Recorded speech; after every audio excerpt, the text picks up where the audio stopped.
Arrived here in Manila. Bakit? Okay, umalis ako pa airdrop. Palabas na raw talaga. Palabas na daw talaga. Jericho! Ayan ako si Jericho Rosales. Talaga naman, Jericho Rosales. Andito na rin si Shani. Sabay pa sila yung baba. Shani. Ayan, mga ka-crown. We have Miss Universe 2023. Miss Palacios, live here at the airport. Hi, ladies. Mabuhay, Philippines! Hola, Filipinas! It's a pleasure to be here.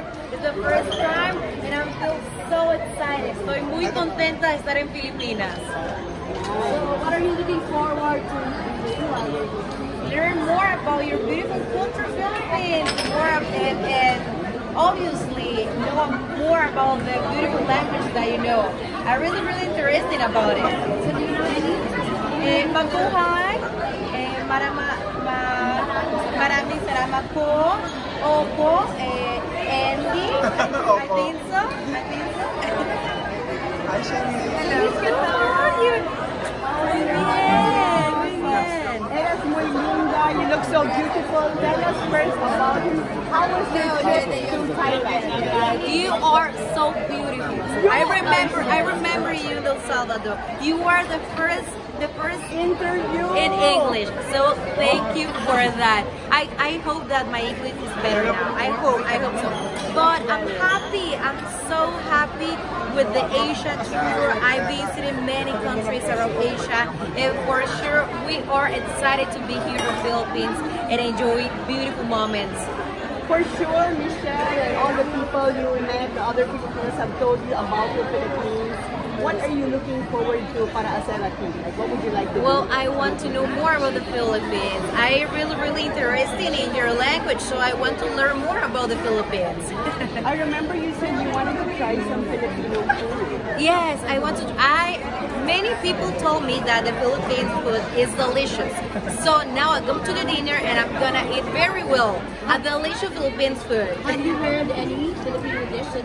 Beef machado. Beef machado. Beef machado. Pork, many pork. Adobo. Yes, adobo.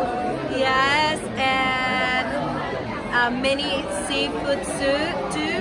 I don't remember the exact name. So, what will you be doing? We're gonna be on many activities. One of them is exactly charity events, photo shoots, predictions, and well, it's gonna be a surprise. It's gonna be a surprise, guys. Any places that you would want to visit? All the places now, Philippines. All the places. We are be here for 5 days, and we have a huge schedule to promote the Philippines to the world's gonna know more about your beautiful country. Shani, will you be watching the will you be back for the coronation night of Miss Universe Philippines? It's a surprise. Wow! Sounds like a yes. No, it's a surprise. It's a surprise. You've been Miss Universe since November 2023. What can you tell us about your reign? What has been the best things? This is a new era. It's a new era, and I feel so happy. I'm growing a lot, and 5 months. I travel around the world, America, Asia, almost Europe, and we prepare to go to Europe tour. So this new era, my reign at Miss Universe 2023 is a dream. It's a dream come true that I live, and I'm sure many delegates is gonna live the next edition in Miss Universe. Okay, finally, tu mensaje para todas las Filipinas que están esperando aquí. All the Filipinos waiting for you here. ¿Qué quieres decir? Los amo Filipinas. Estoy muy feliz de estar con ustedes y compartir con su hermosa cultura. Amo Filipinas. I love Philippines, and I'm so happy to share with all of you your beautiful culture and for sure your beautiful language. So, love you. Mahal ko kayo. That's a Famous one. English say mo, mahal ko kayo. Mahalo? Mahal ko kayo. Mahal ko kayo. Wow! Thank you. Tomorrow. See you. Thank you.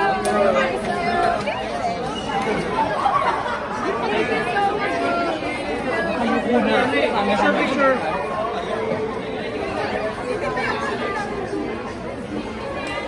Sundan natin si Shanice. Mga ka-brown.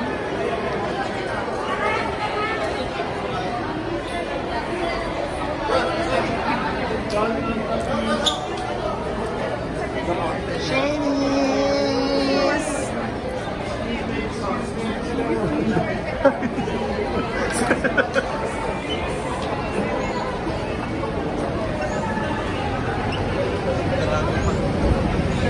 Ayan po mga ka-crown. We're seeing Shanice. Hola, chica.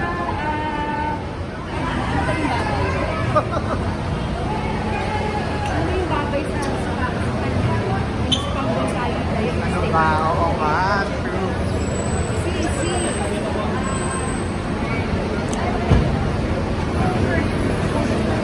Ayan po, kasama po niya ang executives of Miss Universe Philippines, Jonas Campo, and Sir Walter Tayas. Ayan po, mga ka-crown.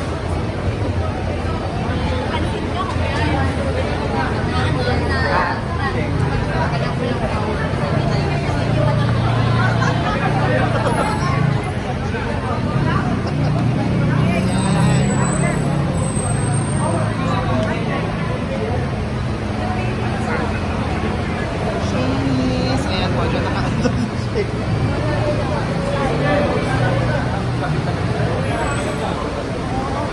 Diba? Sana magbaba ng ano, ng window. Shanice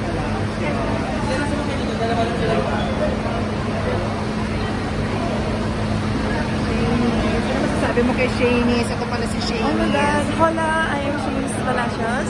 Pa is my Encanta, Pilipinas! Ay, ang taray naman talaga. Are you a big fan? Yes. Since 1950. So, this is my first time to see Miss Universe close. I close up. Second year and then see she. What's her name? I'm Clark Vista. I am Clark. In Instagram at Clark Vista. Where are you from? I'm from Imus Cavite. Cavite. Yes. Oh, malapit lang. So, are you happy na nakita mo si Shanice? Yes. Biten, di ba? Okay. Ayan. Thank you that you're here to support Miss Universe. Si Shane yan dito. Saan ang magbaba? Hello, Shanice. I am Clark Vista. I am your biggest fan from the Philippines. And I am so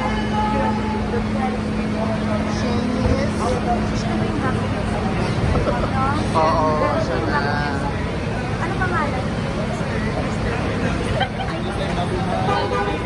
Siya na yung bagong Esther. Bagong Esther na. True. Esther na. Shanice, ka na magbaba ng window.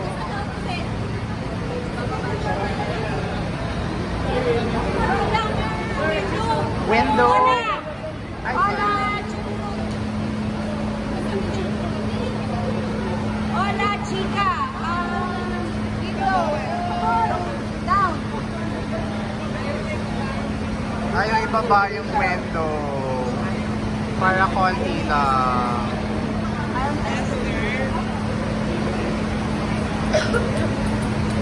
Pagkain pa yan. Diba? May mga pagkain pa na. Ako yung sasakyan niya, Si Jonas hinihintay pa. Ay, si Sir Jonas.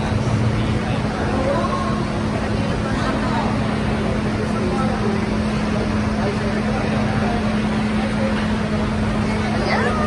See you, Sir Jonas. See you po.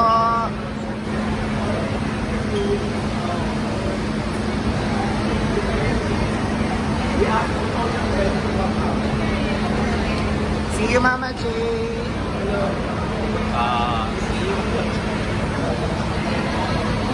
Sana kayo roll down the window.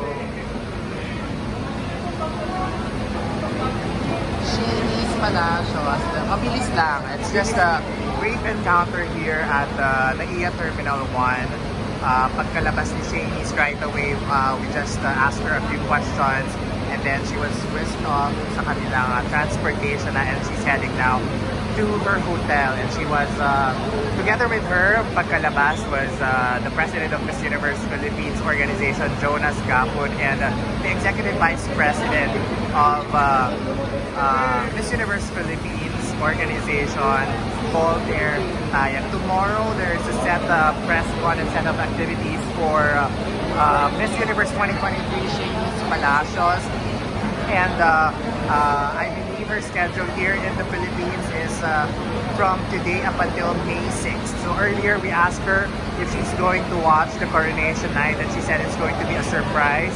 So I think the organization is still fixing her schedules, kasi syempre back-to-back ang kanyang visits and tours, not only in the Philippines but in other countries in Asia.